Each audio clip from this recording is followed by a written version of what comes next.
basic fundamentals, I think, of, let's talk about broadcast news, for example, really hasn't changed. The job is still to tell a good story, to investigate, to report, to be objective, to be able to write well. Those really haven't changed, even though the dynamic of broadcasting has changed.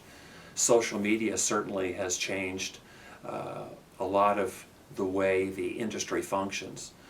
Social media has had a big effect on it. But in terms of the news side of it, it really doesn't change. The same fundamentals still apply today that applied 25 years ago, 50 years ago. Telling a good story, being able to write. When I was in high school, a couple of reporters had basically changed the leader of the most powerful country in the world. I mean, it was because of the work of Woodward and Bernstein that Richard Nixon was no longer president. So, I mean, it was a couple of journalists that changed that because they just were dogged about it. I mean, they just went after the story and found out what happened and changed the government. And on the heels of that was the Vietnam War and the way it was brought into people's living rooms. And the American people saw that and said, no, we're not going to do this anymore. And that toppled a president and ended a war. And so those were a couple big things that when I was growing up, when I was deciding what to do for a living, those were big motivations. I don't know if today someone that's just starting in the business has had those same kind of things to look at as motivation. I think today they maybe see the people that were a product of that and maybe try to continue and emulate what they do, but I don't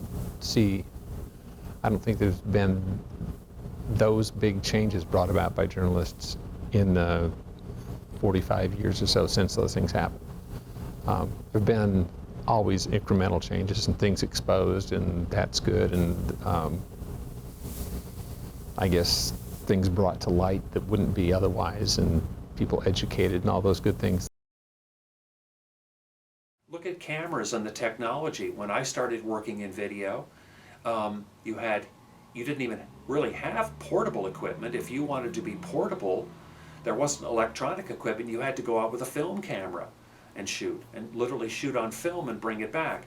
Then came smaller digital technologies, VHS, Beta, Mini DV. Now where are we? SD cards, big internal portable hard drives that you can pull out, like disc-based HD, certainly become more convenient. Your little camera that you have here, 25 or 30 years ago, you couldn't have done that. You'd have had to get me into a studio to talk to me about this. Now you can go out, backpack journalism is what you're doing. You're a one-man band. You go out, you take your audio, you take your camera, lights if you need it, you shoot the story, you edit the story, you put it together, you do it all yourself. Every step of the way it's gotten easier and faster. Your end product, you're trying to get the same thing across, the same points across. You want to end up in our industry 1.5 minutes as average story, and it's going to have the same elements in it. You just get there differently. I joined ICTV when I was a freshman, and I've been a member ever since. So.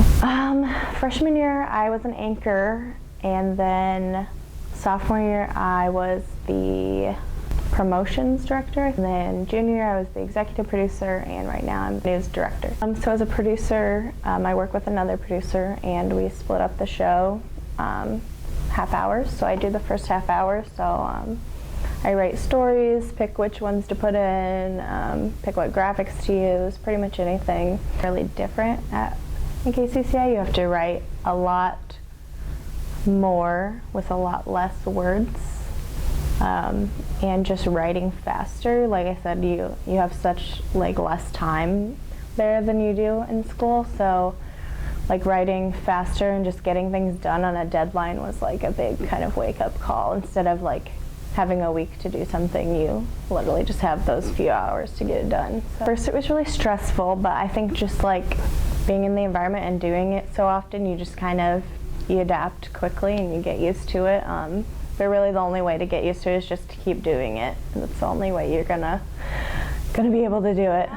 Well, the real world is like school, but like times 10. It's like way more high stress and pressure. Like you might have a week for a project in school, but in the like real newsroom, you might have like a day. So it's definitely gave me a good foundation, I think, because like we use the same software here that we use at work, so helped to have like a little background in how to use things like Premiere and how to like create a rundown and everything. It gave me a really good foundation for help. It's a rush.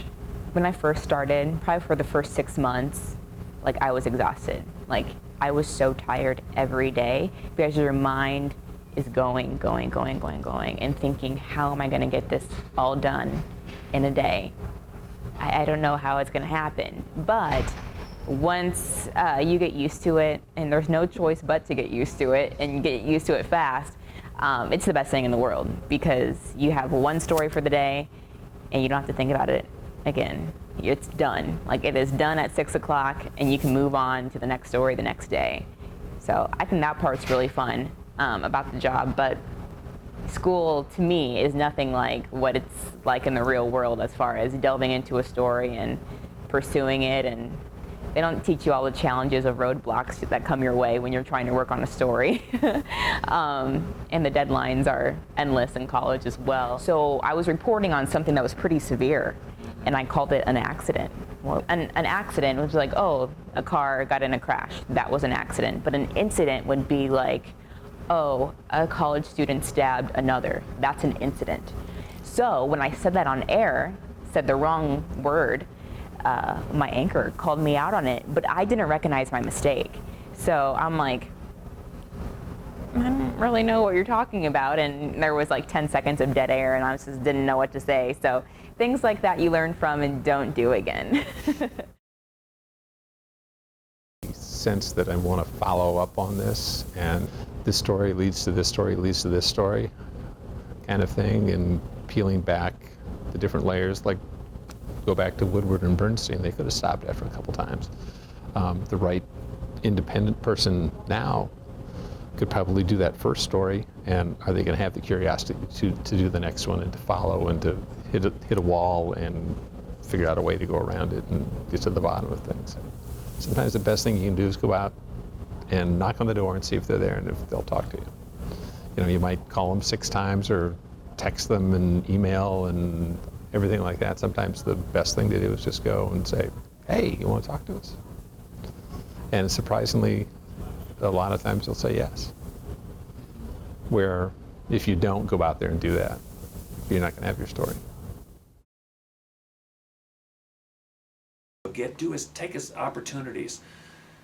In my case, take video production classes, take writing classes, take public speaking classes. Work at ISU TV, get experience in the industry. And even though you may want to be an on-camera person, the more you can understand about the other people's roles within that operation, it's a team.